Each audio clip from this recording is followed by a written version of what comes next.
जय श्री राम दोस्तों। मैं आज आप लोगों के लिए एक लोकगीत लेके आई हूँ जो कि हम लोग अक्सर शादी विवाह में गाते हैं। और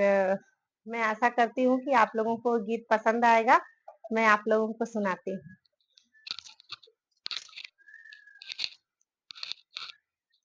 चुटकी भर से दुरावा के कारण पियावा छोड़ा हो दिहलाना हमारी नाई हर नागरिया छोड़ा हो दिहलाना एकता छोड़ा वाला हमारी मम्मी हो बढ़ाई तीन जावनी हो मम्मी ना हमके दूधवा पियावनी जावनी हो मम्मी ना चुटकी भर से दुरावा के कारण पियावा छोड़ा हो दिहलाना हमारी नाई हर नागरिया छोड़ा हो दिहलाना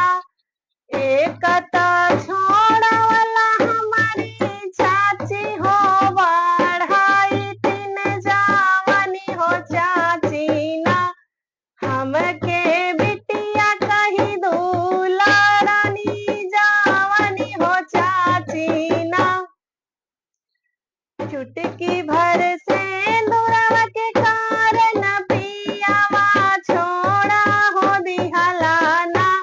हमारी नाई हर नागरिया छोड़ा हो दिहलाना